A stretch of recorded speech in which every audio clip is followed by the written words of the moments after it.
Boa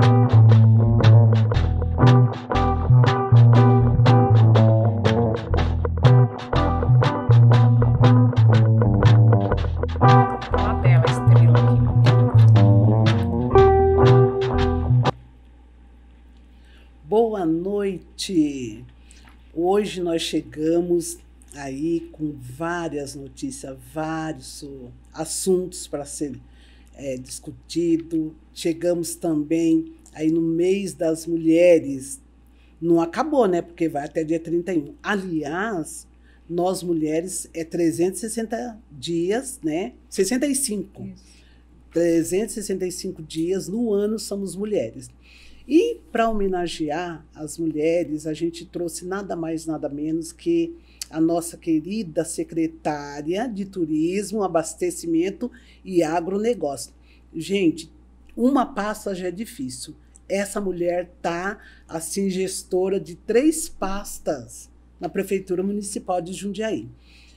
Apresento para vocês a senhora Marcela Moro. Uma alegria estar com vocês aqui, Vilma. Obrigada pelo convite, obrigada, Rita. E vamos falar um pouquinho do meu assunto do coração, que é o turismo. Vocês viram, né? O assunto do coração dela é o turismo, o agronegócio e o abastecimento. Quem tiver perguntas nesses setores, depois pode mandar. Qual é o Insta da senhora? A gente pode, nosso canal de comunicação é o @turismojundiaí pelo Instagram, okay. Ou o e-mail turismo@jundiaí.sp.gov.br. Bom, então vocês sabem, né? Quer falar com a senhora Marcela Moro, pode entrar aí ó, no Instagram, no Face, no WhatsApp, ou liga direto no celular dela, que ela atende.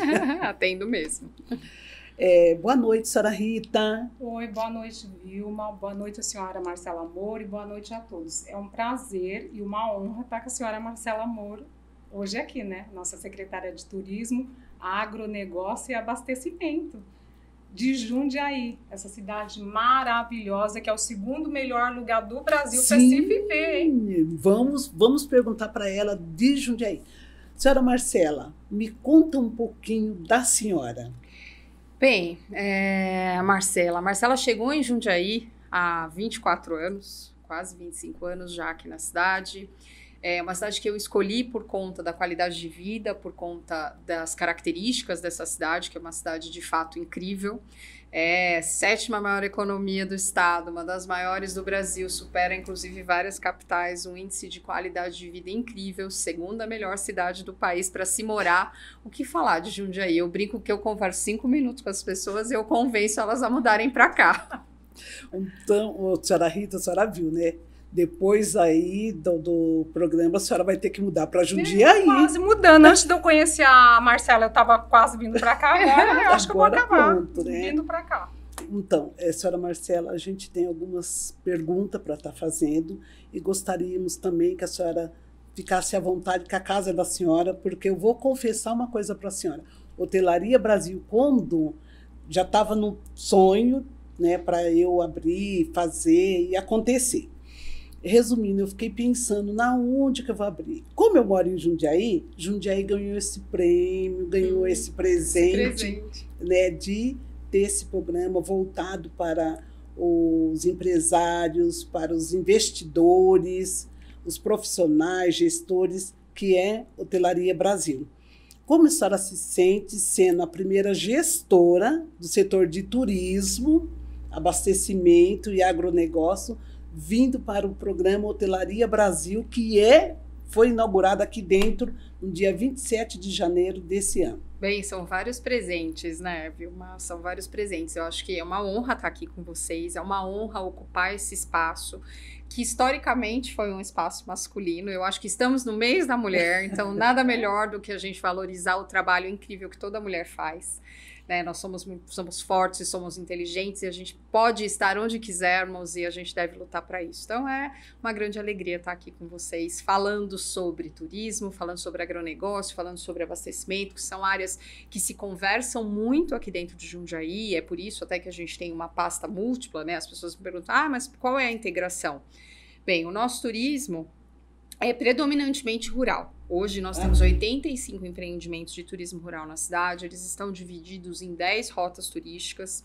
Esses empreendimentos, eles dependem do rural, mas eles também fomentam esse rural. A gente sabe que ao longo dos anos, essa característica, esse interesse pelo turismo rural crescente, ele fez com que muitas propriedades que já não produziam mais ou que estavam pensando em mudar de setor, voltassem a produzir. Então, existe aí uma correlação muito saudável entre os segmentos, né? E, claro, se a gente está falando de agronegócio, a gente está falando de abastecimento, porque é do agronegócio que vem as nossas frutas, principalmente aqui na nossa região, mas isso precisa chegar para o consumidor final.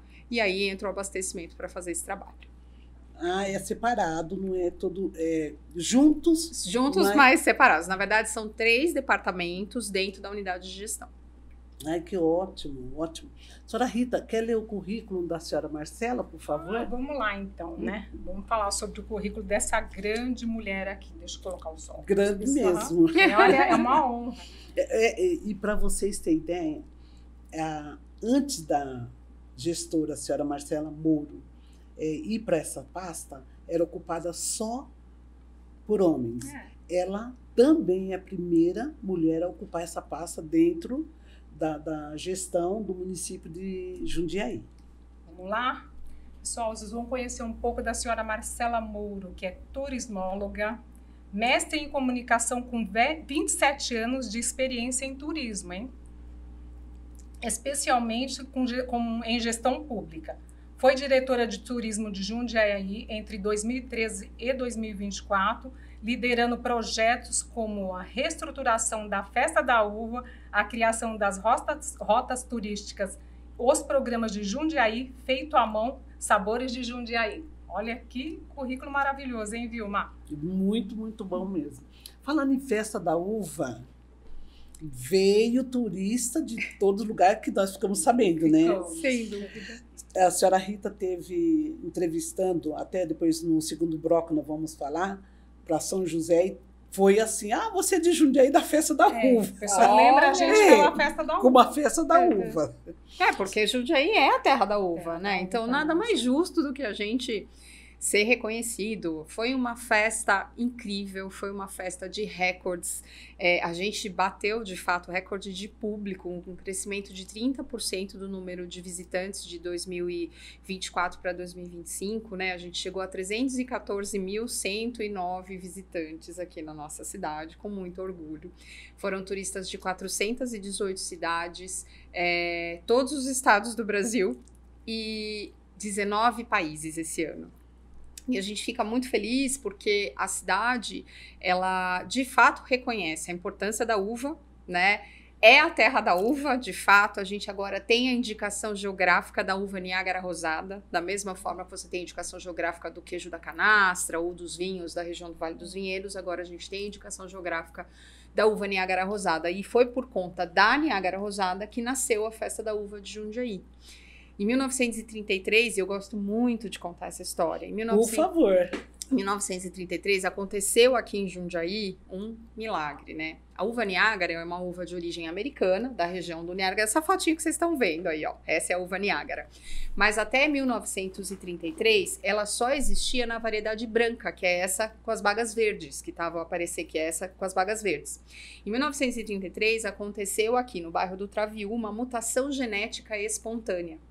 Naturalmente, surgiram cachos de uva rosada no meio, né, dessa produção da uva branca. E aí, em 1934, para celebrar esse presente da natureza que a gente recebeu, aconteceu a primeira Festa da Uva. Então, são 40 edições, né? Realizamos a 40ª edição esse ano, mas são 91 anos de história de Festa da Uva em Jundiaí. Nossa, que lindo, né? Lindo. E eu vou contar uma coisa aqui para vocês, um spoiler. Essa uva Niágara, ela tem uma nostalgia de infância para mim, tá? Vou contar para vocês por quê. Porque quando eu era criança, eu morei em sítio com o meu pai e tudo, né? E eu lembro que meu pai comprava sempre a uva Niágara quando era Natal. No Natal, é a uva do Natal, gente! É a uva do Natal. Isso. Sabe o cheirinho? Eu lembro de Natal, é tão gostoso. Rita, assim. E olha que lindo isso que você está contando pra gente, né? A gente sabe, isso virou um símbolo, de fato, a uva Niágara, por conta do período produtivo dela mesmo, que são sempre os meses de dezembro, janeiro. Apertando muito, ela chega um pouquinho em fevereiro, mas ela é uma uva do período do Natal. Então, a gente tem essa memória afetiva, né, com a uva da uva do Natal, do cheiro da Niágara. Do Natal. Olha só que legal. E a gente e é muito importante essa questão histórica, esse valor emocional que tem, principalmente aqui para os paulistas, né? E foi por isso, né? Foi a história do surgimento da Niágara Rosada que deu o título a Jundiaí de Terra da Uva. A gente passou a ser reconhecido como Terra da Uva. E a gente quer continuar valorizando essa questão, porque é a primeira uva brasileira, gente. A gente até então a gente só tinha uvas importadas, né, que vinham, né, vieram com os imigrantes, vieram, enfim, de várias formas. A gente tem aqui em Jundiaí registro de produção de vinho desde 1669. No primeiro cartório de registros da cidade. Ou seja, já tinha uva, mas essa uva veio com os portugueses, depois a gente teve uma grande contribuição dos italianos, mas foi o surgimento da Niágara Rosada de Jundiaí, que é a nossa uva com indicação geográfica, que deu origem à nossa festa, né? Que legal. É muito interessante mesmo, né? Porque às vezes a gente mora na cidade e eu vejo, senhora Marcela, que a senhora tem um carinho em falar do turismo, bem assim, bem apaixonada, hein? Por isso que fez turismo. E passar isso, né? O que Jundiaí tem hoje de atração, a não ser... Eu conheço o Jardim Botânico, né? A Cidade da Criança, que eu acho Mundo lindo, das Crianças. O mundo, né? O mundo das crianças. Então, assim, o que Jundiaí tem, além da Festa da Uva, né, senhora Rita? Vilma, a gente utiliza a Festa da Uva até como um cartão postal da cidade. Por quê? Porque na Festa da Uva a gente reúne todos os atrativos que a cidade tem. Se eu disser para vocês que a gente tem mais de 300 atrativos aqui, mapeados. A gente tem hoje 10 rotas turísticas organizadas, e essas rotas, elas têm ou temas que as demarcam, como o caso, por exemplo, da Rota do Vinho. Como eu falei para vocês, a gente tem produção de vinho desde 1669. A gente tem os vinhos dos papas, que foram tanto o Papa Bento XVI quanto o Papa Francisco utilizaram nas celebrações realizadas em Aparecida, vinhos aqui da nossa adega Mazieiro, aqui de Jundiaí. Então a gente tem o vinho do Papa aqui na cidade, além de vinhos premiadíssimos, são 21 vinícolas hoje em funcionamento comercial, que dá para você ir lá, ter experiência turística, etc. A gente tem os nossos empreendimentos de turismo rural, que estão nas outras rotas. A gente tem a Rota da Cerveja, também com mais de 20 pontos, que você pode ir lá, experimentar N tipos de cerveja. Tem cerveja de Niágara, gente. Os meninos fazem cerveja de Niágara para combinar aí com a nossa festa, com a nossa história. Aí a gente tem a nossa Rota do Centro Histórico. Na Rota do Centro Histórico são mais de 100 pontos de interesse que contam a história da cidade, né? Jundiaí era conhecida antigamente como Portão do Sertão, né? Historicamente nós fomos um centro logístico, porque os grupos vinham de São Paulo e a partir daqui os tropeiros, etc., mesmo os bandeirantes, né, passavam por aqui para então entrar, né, para o interior do país. E por conta disso, a gente também recebeu a ferrovia, então a gente tem muita história para contar da ferrovia Santos-Jundiaí. Todo o escoamento de produção vinha para cá, para então ir para o Porto de Santos, para então ir para exportação. Tudo isso a gente conta na Rota do Centro Histórico. Aí a gente tem as rotas que são mais regionalizadas. Eu tenho a Rota da Uva, que conta um pouco dessa história da nossa produção de uva, que fica ali na região do Caxambu. Caxambu é um bairro aqui de Jundiaí. A gente tem uma maior concentração de atrativos ali, são 16 vinícolas, vários restaurantes, são mais de 30 atrativos somente ali. Depois a gente tem a Rota da Cultura Italiana, que tem toda uma história. Um grupo de italianos comprou uma fazenda, foram 5 famílias, e eles estão lá até hoje há mais de 120 anos. É uma história maravilhosa que existe ali nessa região da cidade. A gente tem a Rota da Terra Nova, no bairro que fica ali aos pés da Serra do Japi. Você tem todo um contato com a natureza, produtos locais também sendo produzidos. A gente tem a nossa Rota do Brincar, em cima do Mundo das Crianças, né? Sim. O Mundo das Crianças, claro, é o principal atrativo, atrai turistas do Brasil todo, mas a gente tem outros atrativos na cidade dentro desse conceito do brincar livre, do brincar junto à natureza, né? De uma recuperação das brincadeiras e brinquedos tradicionais, que está vinculado à Rota do Brincar. Deixa eu ver qual que eu não falei. Uva, vinho, centro histórico, cerveja, até os parques, né? Isso, aí os parques eles acabam espalhados, né, pelas rotas, e a gente tem agora a gente está lançando a Rota dos Sabores, que é uma rota nova, e essa rota dos sabores, Conta ela tudo. ela tem um foco, a gente tem uma produção em alguns bairros da cidade, para quem é daqui, região ali do Curupira, Fernandes, Pinheirinho, etc.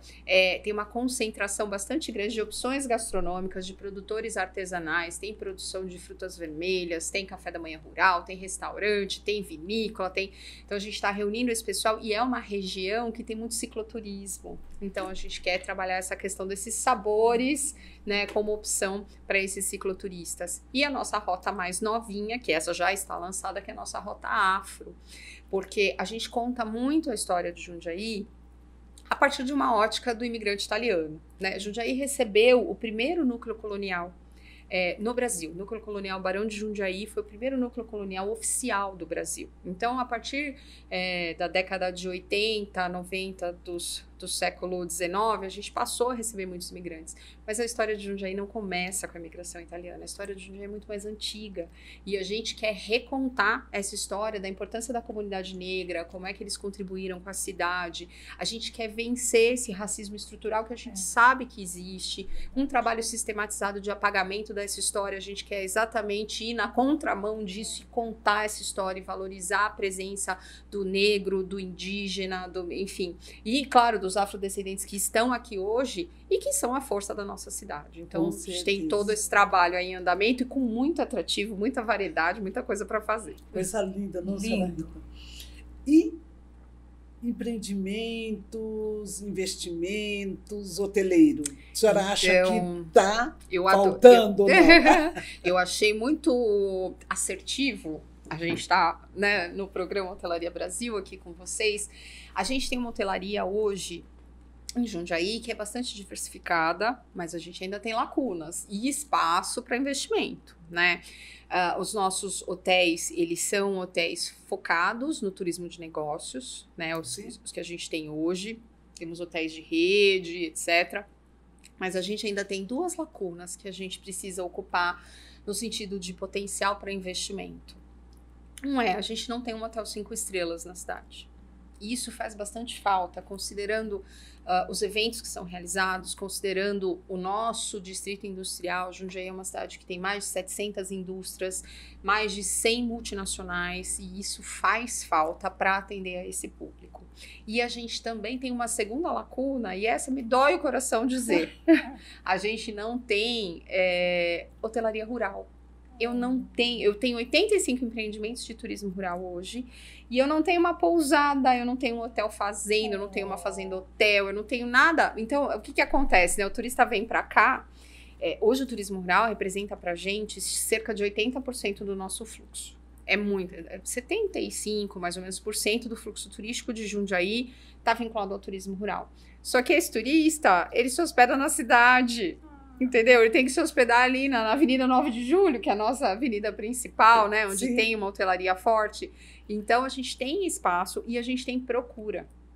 Eu entendo que, assim, né? A gente, como eu estou em Jundiaí, né? Como eu falei já há muitos anos, mais de 2 décadas, a gente vai entendendo essa dinâmica. O fato da gente estar muito próximo a São Paulo, eu estou falando muito próximo, são 25 minutos daqui até a entrada da cidade de São Paulo, né? O problema é quando você chega lá.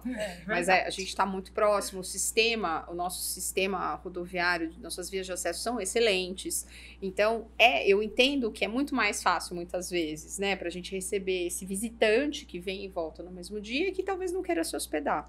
Mas, por outro lado, cada vez mais a gente tem recebido fluxo mais distante. O carioca, a gente tem grupos de cariocas aqui todos os finais de semana, entendeu? E aí esse turista vem, ele vai para uma adega, vai para uma vinícola, vai vivenciar esse rural, vai almoçar num restaurante rural, tomar um café colonial, vai fazer um colipag de frutas, que a gente tem muito aqui, e aí ele vai dormir. Lá em São Paulo? Na rede. Não, aqui. Ele vai dormir nos hotéis de rede, mas ele vai dormir no centro da cidade, entendeu? Entendi. Então, a gente sempre fala, há a possibilidade, né, de instalação de hotéis mais focados nesse turismo de lazer, digamos assim, olhar para essa coisa do rural, que é muito nossa característica. A gente não tem pousadas. Até né? porque, Marcela, aqui é o lugar do vinho. A gente veio para tomar um vinho, pois uma pinga. Quem vai querer ir embora? Até eu em São Paulo, eu quero beber um vinho, tomar uma pinguinha e aqui, lógico, né? lógico. Eu quero ir embora. Vocês viram, né? falou a voz de uma mulher experiente. Eu já vou deixar a dica aqui. Empresários, investidores da hotelaria. Venha para Jundiaí. Não é, senhora Marcela? Tem espaço. Tem espaço, tanto para o rural como para o... A gente sempre achou, né? Jundiaí tem algumas míticas que a gente conseguiu ir quebrando ao longo do tempo. A gente sempre achou que o nosso maior fluxo fosse vinculado ao turismo de negócios, por conta do número de empresas, por conta, enfim. E quando a gente começou, a partir de 2013, que a gente começou a fazer um mapeamento, né? Mensurar, levantar dados mesmo, a gente percebeu sempre a margem é de 70% a 75%, chegando em alguns anos até 80% do fluxo vinculado ao turismo rural. O turismo de negócios é extremamente representativo, é ele que lota nossos hotéis. Em alguns momentos é difícil achar hospedagem por aqui, né? Porque realmente a gente tem bastante fluxo, né? A gente tem volume tanto das empresas, área de serviços, o próprio aeroporto que a gente tem aqui na cidade, que é o maior em pousos e decolagens de aviação executiva do Brasil. A gente tem várias oficinas de várias grandes empresas que estão aqui para cuidado dessas aeronaves. Então, você tem todo esse fluxo vinculado e a gente precisa desse espaço dos 5 estrelas e a gente precisa, ao mesmo tempo, do hotel vinculado ao rural, né? Para atender esse público de lazer. Pousada, né? Pousadas, fazendo hotéis, chalés, etc. Isso não é uma... Infelizmente, a gente não tem aqui em Jundiaí. A gente tem muito agora, o que está surgindo bastante Airbnb, né? Claro, como em todos os lugares, mas a gente sente falta, né? O mercado sente falta disso. Vamos a outra pergunta. Por que Jundiaí é uma cidade que tem esse leque grande de turismo rural, não tem uma faculdade ou um curso técnico aqui dentro?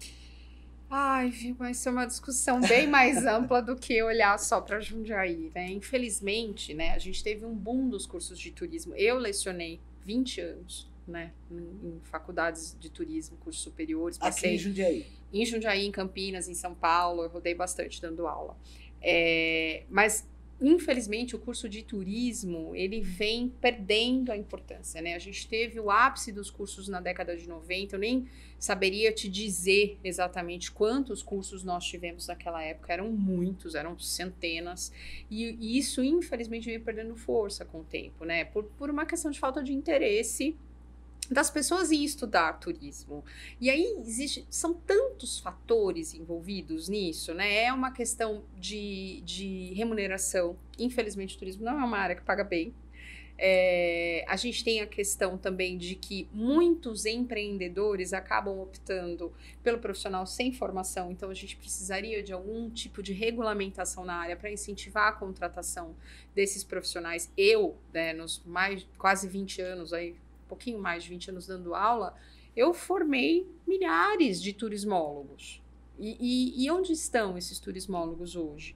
Muitos, a maior parte, a maioria, infelizmente, acabou desistindo do setor, porque você está concorrendo com qualquer profissional que nem sempre tem formação, né? Eu lembro uma vez que eu estava fazendo uma visita técnica com os meus alunos, vou contar o milagre, não contarei o santo, obviamente. Sim. Mas levei os meus alunos, né, um grupo de 40 estudantes de turismo, para conhecer a sede de uma das maiores operadoras de turismo do país. E quando a gente chegou lá, a diretora executiva que recebeu a gente disse para os meninos: mas não precisa estudar turismo para trabalhar aqui. E aí eu falei, poxa, não, a gente quer exatamente o contrário, né? A gente precisa incentivar a formação, a gente precisa trazer, tanto que assim, eu tenho na minha equipe, faço questão de ter turismólogos, sempre trabalho, incentivo que as pessoas contratem, porque é a pessoa especializada. Eu não vou colocar um médico que não seja formado em medicina. Por que que no turismo, que tem tantas peculiaridades, que depende, gente, querendo ou não, a gente tá lidando com a segurança desse turista, a gente está lidando com tantos aspectos delicados. Por que eu não vou contratar um profissional capacitado? Então, e por que eu estou dando essa contextualização? Porque, infelizmente, a gente acabou perdendo esses cursos, não só aqui em Jundiaí, mas o interior do estado de São Paulo, que tinha aqui na região, até comentei há pouco, né? A gente tinha cursos aqui em Jundiaí, em Itu, em Salto, em Bragança Paulista, em Vinhedo e em Campinas. Não tem mais nenhum. A gente só tem um curso em Campinas hoje, que é da PUC, e a gente tem cursos em São Paulo. E aí, onde que está a oferta, né, de cursos? Então, a gente tem que repensar, e até o governo do estado de São Paulo tem feito um trabalho nesse sentido, né? O nosso secretário, Roberto de Lucena, tem olhado com muito carinho para essa questão, tanto que tem a Academia do Turismo, está discutindo essa questão da formação, porque cada vez mais a gente tem dificuldade de ter mão de obra da área. Eu tenho dificuldade para conseguir estagiário. A gente tem um centro de informações turísticas, a gente apanha bastante, porque não tem, né? As pessoas, raramente você acha um estudante de turismo por aqui, né? Então, desafio. Quem é formado, está estudando turismo, já sabe onde buscar estágio. Com a senhora Marcela Moro, da Secretaria de Turismo, Agronegócio e Abastecimentos de Jundiaí. Ficou a dica, E hein? tem vaga, hein, Vilma, disponível. Tem Olha vaga lá. disponível. Tem, porque a gente... É muito difícil completar a equipe hoje. Quem a gente acaba absorvendo são os alunos do curso de eventos. Tá. Quem acaba trabalhando com a gente é a turma de eventos, mas eu queria os turismólogos, né? Eu queria a turma do turismo com a gente. Falando a professora, ex-professora está falando. E trabalhar com ela vai aprender, viu? Porque, olha, ex-professora de faculdade, nossa, vai aprender mesmo, E né, não Sra. adianta, Rita? A gente fala, né, você perde, como é que é? Você perde, mas não perde a majestade. Eu nunca vou deixar de ser professora. É o tempo todo, é o tempo todo, não tem jeito, tá intrínseco aí no trabalho. Ô, Rita, chama o comercial. Nós temos os vídeos da Expo, né? É isso. Expotel, que é dia 1 e 2 de abril, né? Lá na Frei Caneca, né? Sim. Evento. E logo depois dos vídeos e do seu Sivieri falando da Expotel, que vai ser uma super feira hoteleira, com diversos assuntos interessantes para o ramo de hoteleiros, né? Dos proprietários de hotel, donos de bar, restaurante. Tem muita informação, está recheada. Essa feira está maravilhosa, 1 e 2 de abril.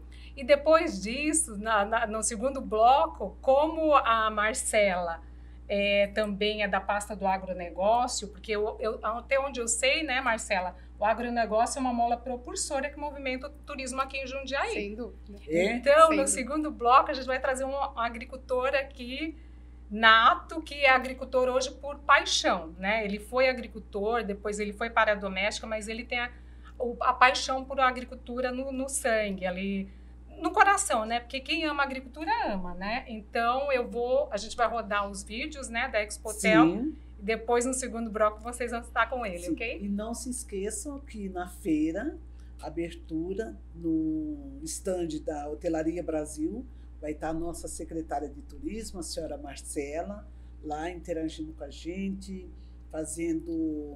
pode fazer pergunta, ela vai estar lá respondendo, vai passar umas horinhas conosco lá na feira, né, senhora Marcela? Sim, agradeço. Confirmadíssima a presença dela na Expotel. Bacana. Pede para a produção. Vamos lá, produção, para os vídeos e se vier.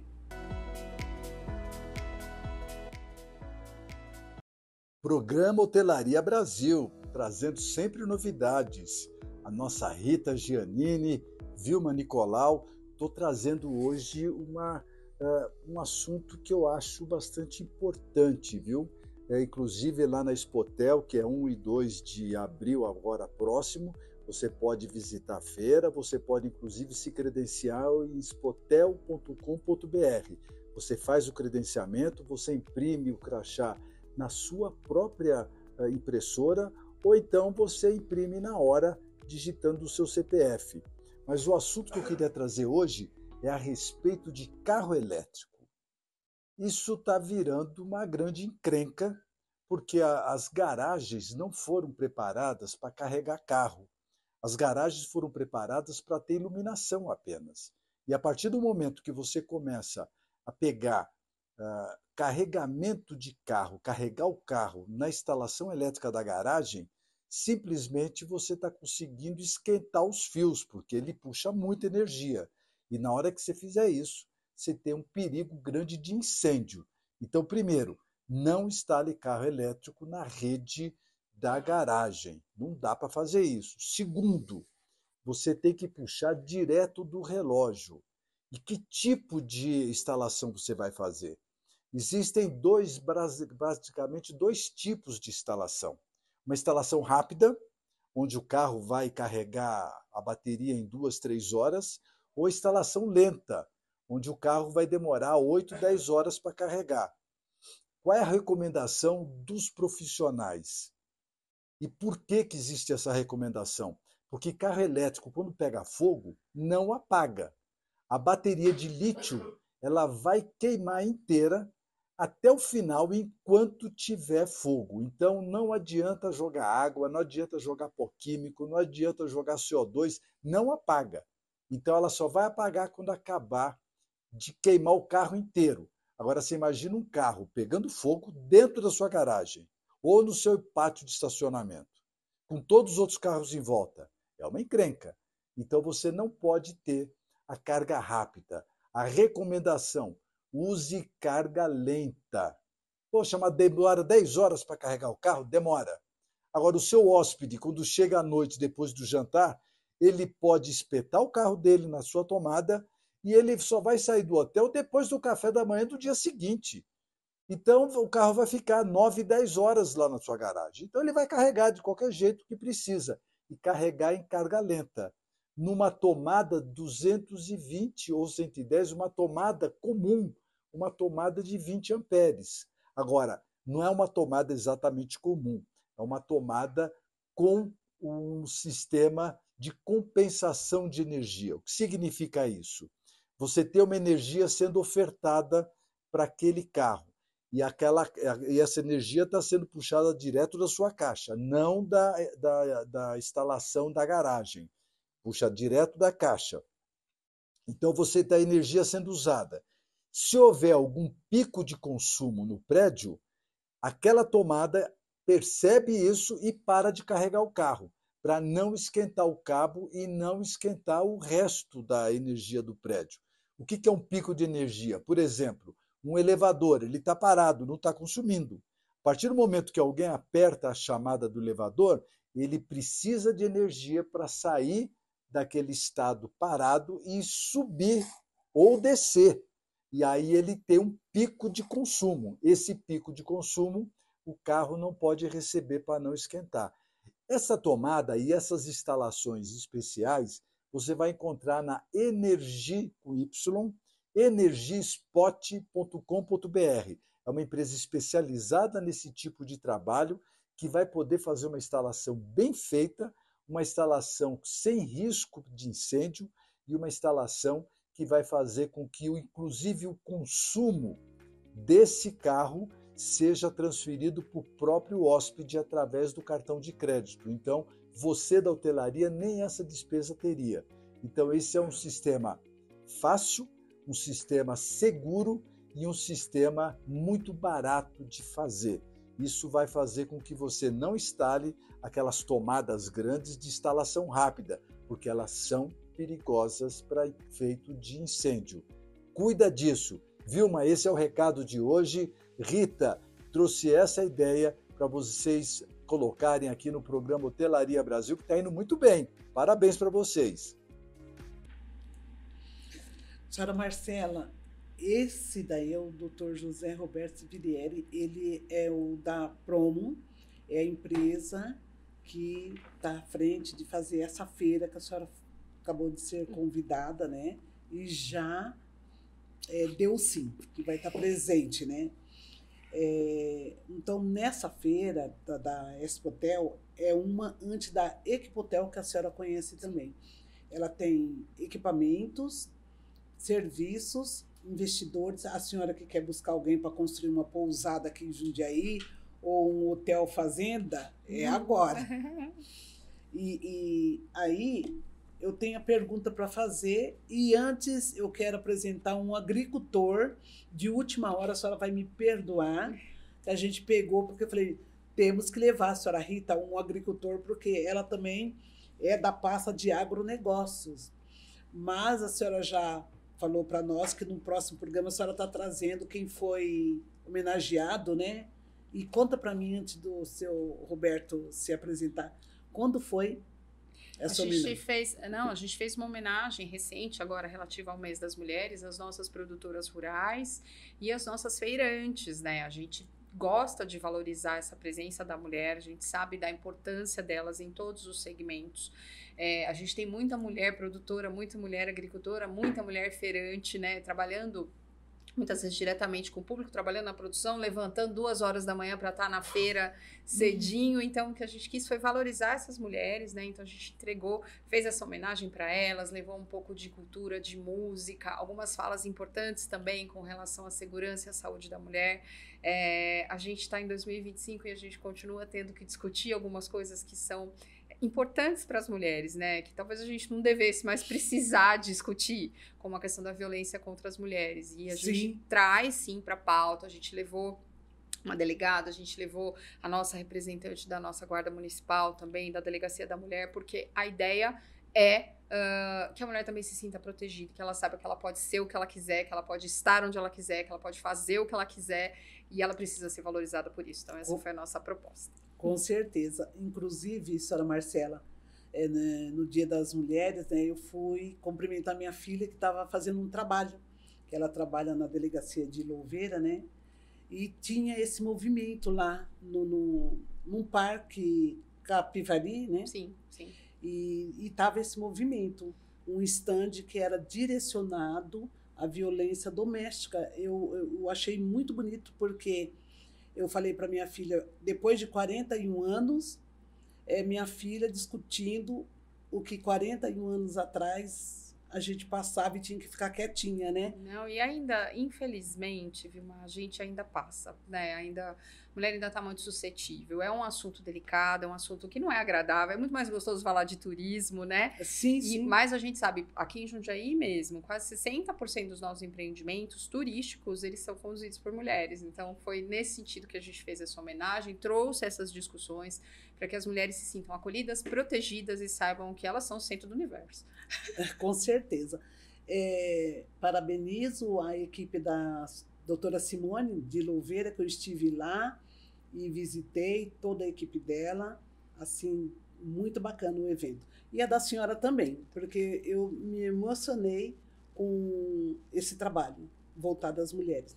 E vamos falar do nosso convidado, senhora Marcela. Chama ele para poder falar alguma coisa do agronegócio, senhora Marcela. Seu Roberto, seja bem-vindo, produtor rural, né? Fique à vontade aí para falar um pouquinho. Muito orgulhoso por estar aqui num programa de mulheres importante, e eu vou aproveitar. Eu sou agricultor e eu aprendi na prática a horta orgânica, que é uma coisa que eu tenho no meu coração. E já para dizer, a minha professora foi uma mulher, a minha cunhada, mulher de meu irmão, que me ensinou na prática dos 15 aos 16 anos da vida toda a como se fazer uma horta orgânica. Que nós fazíamos isso porque nós não podíamos comprar o adubo, então nós fazíamos o nosso adubo orgânico. E hoje eu venho ver que é o principal, é isso, é tratar organicamente. Apesar que eu vivo acompanhando todo dia, nós não podemos esquecer da tecnologia, mas a horta orgânica é que alimenta a cabeça dessas pessoas importantes, assim. Essas pessoas são alimentadas com um produto que sai da mão da gente. E eu gosto muito da horta orgânica, mas eu penso, eu produzir, eu preciso de alguém que venda para mim, que o comércio não entende. Então, aqui já tem uma pessoa que ensina a gente isso. E vou aproveitar e sair fora do esquema. Como ela trabalha nesse sistema, eu desde quando eu fui na roça, na escola rural, hoje eu venho ver que essas escolas deviam ter sempre um agrônomo, pelo menos semanalmente, visitando essas escolas, veterinário, tudo, porque a criança que está lá na escola, ele vai para casa, ele tem o cachorrinho que precisa fazer tratamento, ele tem a horta, ele tem a galinha. Então, através dessas pessoas importantes assim, que precisava nas escolas rurais ter essas pessoas nos ajudando. Porque eu aprendi na prática e hoje eu vejo a falta que faz essas pessoas nos ensinando, nos ajudando, né? Exatamente. Esse é o seu Roberto, gente. É por isso que a minha companheira de bancada, ela tem muita história e muita coisa para contar, porque dizem que fala, né? Tal pai, tal filho, né? É isso. Então, assim, o seu Roberto é o pai da senhora Rita Giannini, a minha companheira de bancada, e está aqui, fez essas perguntas para a senhora Marcela. Agora... Olha só, Vilma, quanta sabedoria nessa fala do seu Roberto. Se a gente trabalhar, né, na educação das crianças, nas escolas, já ensinando, dando esse suporte, né, trazendo muitas vezes essa assessoria técnica especializada, com certeza a gente está formando o agricultor do futuro. Porque o que a gente precisa pensar? A gente consegue viver sem muita coisa, gente. Sem o agro, jamais. Jamais. Jamais. Tem aquele jargão que fala, talvez na sua vida um dia você precise de um advogado. Talvez você vá precisar de um médico, sem sombra de dúvida, né? E de tantos outros profissionais. Mas do agricultor você precisa todos os dias. Porque é por conta do trabalho dele que a comida está na sua mesa, né? E a gente precisa valorizar esse trabalho do agricultor, né? Aqui em Jundiaí, até essa integração, às vezes as pessoas questionam, né? Mas é o agronegócio, abastecimento e turismo, qual a relação? Bem, o agro, a gente trabalha a questão da produção. Esses profissionais que o senhor Roberto comentou, a gente tem na nossa equipe técnica dentro da prefeitura para atender os agricultores. Tem uma veterinária, tem os engenheiros agrônomos, os técnicos, que dão essa assessoria, que realmente querem ensinar, querem apoiar, porque para nós é muito importante não perder espaços agriculturáveis, não perder a agricultura, não deixar que vire tudo condomínio. Porque, assim, primeiro, é produção de alimento. É resguardo de área natural. A gente tem um olhar de que isso é manter a qualidade de vida da cidade. Manter a qualidade de vida da cidade porque eu tenho área permeável. Esse agricultor está cuidando da nossa água indiretamente. Na medida que você tem essa área permeável, área de chuva, essa água vai para o lençol freático e depois vai para o nosso abastecimento. Então é muito importante. E a gente tenta, então, estimular, incentivar, dar essa assessoria, mas a gente pode sim pensar, acho que, num trabalho nas escolas, porque a gente precisa que as pessoas olhem para a agricultura com o valor que ela tem. Infelizmente, o agro, ele sempre é considerado como segundo plano, né? Quando você vê, muitas vezes, né, as gestões, sejam federais, estaduais, se olha muito para a indústria, para o desenvolvimento, para o comércio, mas e o agro? A gente precisa comer, né? A gente precisa realmente que esse trabalho seja feito de uma forma técnica, de uma forma profissional, de uma forma muito próxima, que a gente assessore esses produtores, né, para que eles tenham o suporte, para que eles continuem produzindo. E a gente acredita muito nisso. O senhor viu, seu Roberto? Uma colocação do senhor, veio uma explicação assim, bem explanada aí. E assim, eu até comecei a comentar e fui para a questão, mas o agronegócio, então a gente tem a produção, o abastecimento, é como é que esse produto chega para o consumidor final. Né? Então, a gente tem todos esses trabalhos com as feiras livres, com os varejões, a gente tem feira do produtor, a gente agora está...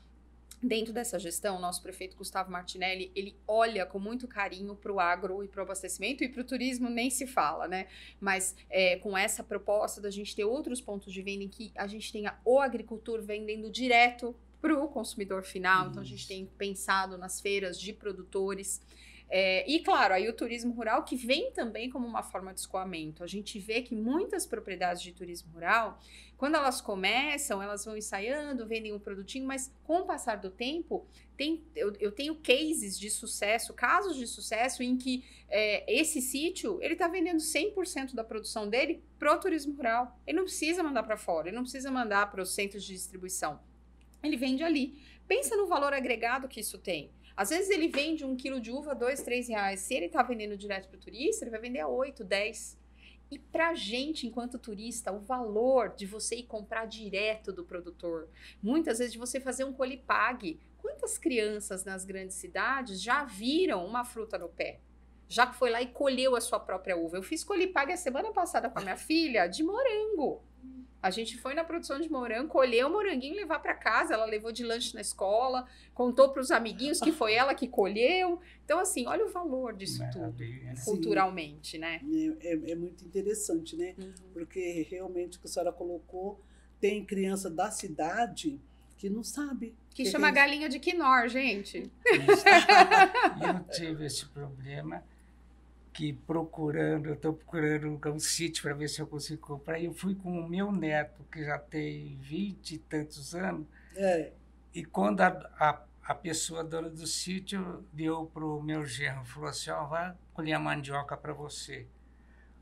O meu neto chegou assim, vô, eu achei que mandou colher mandioca, e eu não sabia, eu achei que a mandioca era na árvore, a mandioca é debaixo da terra. Então, você vê, mesmo eu sendo da roça, meus netos não conhecem isso. Mas o senhor sabe, o senhor me fez lembrar de uma história minha. Sim. Minha, porque eu sou paulistana, né? Eu nasci em São Paulo e tal. Embora eu tenha tido, né, graças aos meus pais, sempre muito contato com áreas rurais, sítio, etc., a gente não conhece tudo, né? E quando eu mudei para Jundiaí, eu lembro que entrei embaixo de uma árvore e fiquei olhando aquela fruta, era uma fruta redonda, assim, eu falei, gente, verde. Assim, não é abacate. Que é isso? Que fruta é essa? Aí o proprietário, né, do sítio me falou, caqui. Eu falei, o quê? O caqui não dá igual tomate, rasteirinho? Porque eu achava que era igual tomate, na rama, né? Aquela árvore gigante de caqui e tal. A gente não conhece. E olha que legal você... Aliás, gente, aproveitando, a gente tá na época do caqui, tá? E Jundiaí é uma das maiores produtoras de caqui do Brasil. A gente tem uma cooperativa de produtores aqui. Caqui agora, desse mês pra frente, tempo de caqui. Acabou tempo da uva, agora a gente entra com o caqui. Mas, olha que legal você trazer a criança para ver o produto. Você consegue fazer com que a criança experimente, porque ela vai ficar curiosa com aquele sabor. A gente trabalha...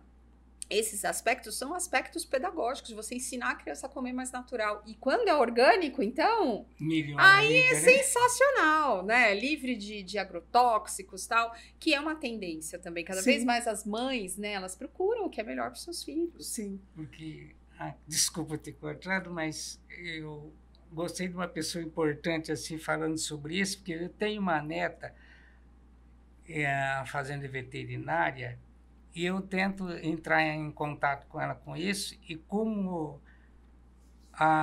o produtor rural, ou quem mexe com a terra, estão dizendo que ele está acabando com a terra, está acabando, em vez de ele estar produzindo. Que quando eu estava falando isso com a minha neta, vovô, para com isso, essa soja está acabando com tudo. Eu falei, então, você olha que pensamento que está vindo da faculdade nessa menina. Ela está lá o que estão ensinando para ela. Mas para ela é ensinado que nós destruímos a natureza. Mas o que a gente precisa muito valorizar, São Roberto, é essa produção do pequeno. Realmente, quando a gente olha o agro extensivo, a soja, os grãos, etc., a gente tem realmente problemas ambientais vinculados, tem a questão do uso excessivo de agrotóxico, de contaminação. Mas quando você pega o pequeno produtor... Esse pequeno produtor, ele está fazendo um favor para a gente, de produzir um bom alimento, de produzir, muitas vezes, o orgânico, de trazer um alimento fresco, que foi cuidado ali, muitas vezes, pela família. A gente tem como característica aqui na nossa região, essas pequenas propriedades. Aqui em Jundiaí, a gente tem cerca de 500 produtores de uva. Devem ser mais ou menos 1.000 a 1.200 produtores rurais. E aí, entrando todas as outras variedades, a gente... Não é circuito das frutas à toa, né? A gente tem realmente uma região que tem uma produção de frutas muito representativa. Mas eu também tenho os produtores de verduras, legumes, etc., que estão trazendo saúde pra gente, né? Sim. Então, eu acho que a gente precisa chegar num equilíbrio. Esses grandes, né, de produção extensiva, realmente, a gente fazer um trabalho até para controlar essa expansão descontrolada que existe hoje, invadindo floresta, etc. Mas, por outro lado, a gente tem esse agro do bem, né? A gente, olha, isso dá uma campanha, hein? Agro do bem. Já gostei. Olha, Hotelaria Brasil tá aberta para a gente... E uma coisa muito importante, que é um trabalho que eu faço aqui em Jundiaí. Eu quero que quando o turista chegue no hotel, ele seja recebido com produto da cidade. Que ele tem a nossa uva Niágara, ele tem a geleia da cidade, ele tem o pão do nosso produtor artesanal, etc, etc. Sim. Então, isso é o meu recado para a hotelaria. Quando eu chegar num hotel, eu quero aquele produto que é local, porque isso tem um valor agregado enorme para os hotéis e, claro, para os produtores locais. Sim, com certeza. Vocês já viram um recadinho da nossa secretária de turismo. Hoteleiros de Jundiaí, Por favor, só põe. Tem pão, broa. Tem pão, bolo, doce, torta. Gente, sabe o que a gente tem Seu aqui? Roberto, Olha, olha. pão uma de maravilha, uva. né? Aonde no mundo vocês de já uva. comeram pão de uva? É um pão Para de mim é uva. novidade. Ó, feito, a hora que você corta aquela uva rubi maravilhosa, o pão fica com uma cor linda, um sabor incrível. Outra coisa que a gente só tem aqui, produção artesanal também, é fettuccine de vinho. O vinho vai na massa, inclusive é orgânico, porque não vai Que ovo. beleza. É orgânico não, perdão. É vegano, porque ele não vai, nada de origem animal, é farinha e vinho. E aí a hora que você faz você coloca aquela massa na panela, assim, você vai sentir aquele cheirinho de vinho no retrogosto. Tudo produção artesanal local, usando vinho local. Seu Roberto, o senhor está convidado para voltar, porque, olha, temos muito que discutir. Na próxima vez que o senhor estiver aqui, Obrigado. a senhora Marcela Moro vai trazer aí o pessoal dela também. Vamos fazer uma mesa redonda, discutir. Porque eu acho que a gente expondo também para os empresários, né? Então vai indo, como diz o ditado, bate até que... Exatamente, são sementinhas que a gente vai plantando. Umas sementinhas, né? E agora a senhora já tem um canal aí de turismo, hotelaria. Já liga para a Rita, Vilma, estou indo aí. E logo, logo a senhora vai conhecer o Dr. José Roberto Severieri, que é o nosso, como eu posso dizer, eu não falo nem patrão, mas é o que apoia, o que dá incentivo. Que foi ele que, né, deu incentivo para a gente abrir esse canal. Então eu quero que a senhora conheça também. E vamos trabalhar junto aí. Vamos no sim. agronegócio, no turismo. No abastecimento. No abastecimento. Trazendo mais produtores para que voltem a produzir, que Isso. venham Não pode com esse falar quem ganhou orgânico. os prêmios ou não? As nossas mulheres do Sim. agro. Eu não vou lembrar o sobrenome dela certinho. Mas fala o nome pra gente mandar É a Vem aqui, senhora Rita. Pode vir aqui em pé mesmo, meu amor. Dona Ana e a Dona Yolanda receberam nossos Eu não prêmios sei se a ontem. senhora conhece, senhora Marcela, a senhora Ana, que ela tem um varal solidário. Eu já ouvi falar no projeto, não sei se eu a conheço pessoalmente. Aqui, fica daqui, vamos ver. Vamos mais para lá. Não tá pegando a senhora Rita. Rita, vamos mandar um beijo grande para... Pra Ana e pra Yolanda. Vai, senhora Rita, vamos lá. Pra Nós Ana. da Hotelaria Brasil, Ana e Yolanda. A gente manda, assim, um forte abraço. A casa está aberta para vocês virem aqui, gravar conosco, contar a experiência, porque eu estou aqui com a secretária de turismo que diz que vocês foram homenageadas. Então, a gente quer saber da história. Vem para cá contar para nós. Em nome de todas as mulheres do agro e do abastecimento. Temos alguma... Nós temos o último recadinho do seu Cisbieri, né? Ah, tá. Sim, depois você já Vamos entra. lá? Produção.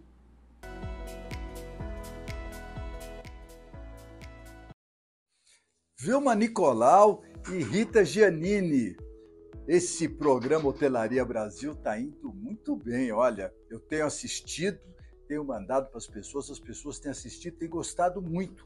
Pela primeira vez, um programa sobre hotelaria está vingando, está pegando, é falado por gente que conhece. Que bom! Eu fico muito feliz de ver o Hotelaria Brasil crescendo. E tenho certeza que vocês que acompanham o Hotelaria Brasil vão ver todas as reportagens que eles vão fazer lá na Expotel. Vai acontecer nos dias 1 e 2 de abril de 25, aqui em São Paulo, no Centro de Convenções Frei Caneca. E é muito fácil visitar a feira. Basta você se credenciar em expotel.com.br, lá no botão credenciamento, você vai fazer o seu cadastro, vai poder imprimir o seu crachá na sua casa, na sua impressora, ou então você vai com o seu CPF e nos totens você faz o seu crachá lá e entra. É muito rápido, muito fácil. Além disso, na Expotel, além dos expositores, além de todos os equipamentos, máquinas, serviços que nós teremos lá, vocês também vão poder contar com o aprendizado, com o conteúdo que vai ser apresentado dentro do auditório junto com o Bruno Mori, um grande especialista nesse assunto. Serão 2 dias de muito conhecimento. Então, no site da expotel.com.br, Nos próximos dias já estará saindo a programação que vocês vão gostar muito de ver. Mas hoje eu queria falar, viu, Vilma?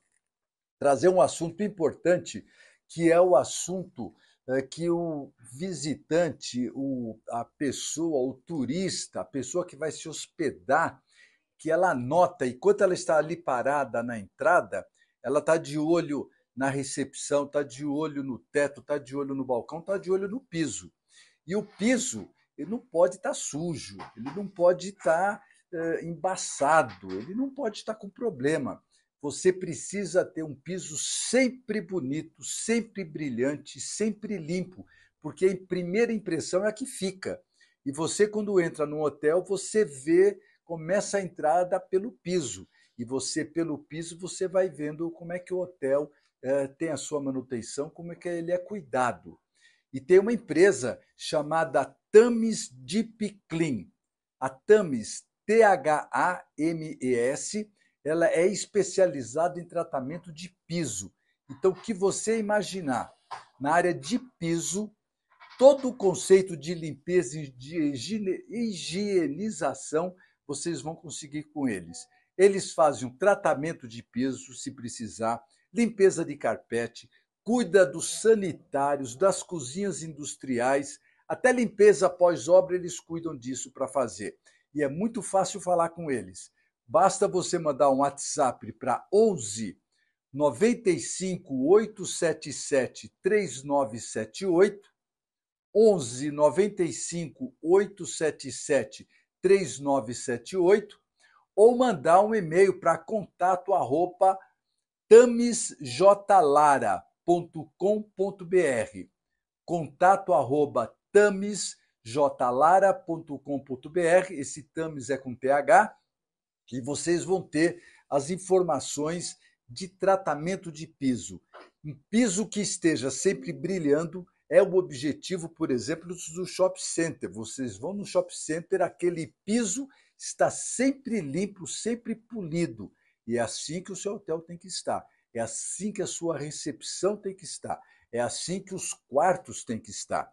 E você precisa de um bom fornecedor para conseguir esse resultado. Grande abraço para vocês. Não esquece, spotel.com.br. Você faz o seu credenciamento e vem para a feira. Até lá, Vilma. Até lá, Rita. Tchau. Obrigado. Olha, acabou de passar o vídeo da Expotel. A gente está esperando todos vocês, 1 e 2 de abril. E agora, mais ainda, o sitiante, feirante, quem mais? Os nossos empreendedores do turismo. Tudo do agronegócio, nós vamos estar aguardando vocês na feira, porque a senhora Marcela vai estar lá conosco, fazendo a abertura junto com o secretário de Turismo de São Paulo. Senhora Marcela, a senhora queria dar um recado, né? Do evento? Acho que comentar que a gente tem essa semana o evento Turismo com Elas, que está sendo realizado, é um workshop com a Secretaria de Turismo do Estado, e a gente vai estar lá falando um pouquinho sobre Mulheres do Turismo Paulista, que é nosso grupo, nosso fórum. Quem quiser mais informações, tem @Mulheres do Turismo Paulista, né? É um grupo que a gente tem muito amor em coordenar, porque, seu Roberto, o senhor me desculpe, mas eu sou uma defensora das mulheres em todos os lugares que elas quiserem. E eu sou muito orgulhoso por estar ao lado de mulheres importantes como a senhora. Então, a minha vida foi sempre ensinada por mulheres. As mulheres é que me ensinaram como viver, como tudo. Você vê, já desde a agricultura, então agora eu com bastante mulheres em casa, então estou no meu habitat natural. 7 filhas, né? Olha, a gente tem um recadinho do Sindicato dos Hoteleiros Patronal de São José dos Campos. A Rita esteve lá, né, Rita? Isso, eu estive lá. Estive lá no Senhores, né? Uhum. Estive em São José dos Campos na quinta-feira passada, com o diretor, o senhor Antônio Júnior, e com o diretor regional, que é o Paulo César. Foi uma entrevista maravilhosa com eles, né, com os presidentes, o presidente e o diretor, que desmistificou muito essa coisa de sindicato apoiar só o patrão, né? A gente viu que eles também, a gente falou muito do pequeno agricultor lá, E lá a gente falou do pequeno empreendedor, né? Que é, no caso, aquele que tem o hotel pequeno, família. O barzinho da família, que o sindicato patronal ele defende esse pequeno. Então foi muito bacana, porque sabe, Marcela e Vilma, tem sempre essa coisa do sindicato, do patrão ser contra o funcionário, não tem nada disso. Eles estão ali para ajudar os pequenos também. Como o sindicato está para ajudar o funcionário, eles estão ali para defender também. E no final, todo mundo ajuda todo mundo, porque dentro do sindicato tem curso para quem quer se especializar, tanto para o dono do estabelecimento, para o gerente, como para alguém que queira trabalhar lá também. Então a gente fala que não tem essa, todo mundo sendo amigo. Então essa entrevista do sindicato vai ser ótima. Vai ser na próxima semana. Então não perca, a próxima semana a gente está aí com essa entrevista. Um grande abraço aí para o senhor Antônio Ferreira e o senhor Paulo César, de Campos do Jordão e São José do Campo. Lara, um forte abraço, beijo grande no seu coração. Na semana que vem a gente está rodando aí a entrevista e o bate-papo que estiveram com a Rita. Senhora Marcela Moro, amei conhecê-la pessoalmente, o trabalho da senhora, essa garra, essa força como mulher, e fiquei mais feliz ainda porque nós estamos no mês das mulheres e saber que é a primeira mulher a ocupar as 3 pastas de uma vez só. Muito obrigada, uma alegria estar aqui com vocês. As portas estão abertas, quando tiver alguma novidade pode ligar para nós, dá um tempinho aí, sempre de 1 hora para cima, porque eu já vi que a senhora tem assunto. Tem muito para falar. Seu Roberto, muitíssimo obrigado também. Obrigado vocês por me dar essa oportunidade de eu estar ao lado de pessoas tão importantes assim, que isso para mim é uma aula. Principalmente eu que gosto e amo a agricultura, a natureza, isso para mim é um prazer. Espero poder contribuir com uma vírgula aqui. Com certeza, não foi só com a vírgula, mas que... Rita Janine, minha amiga de bancada, companheira, muitíssimo obrigada, sempre juntos, sempre parceirona, e até o próximo programa. Isso aí, até o próximo programa.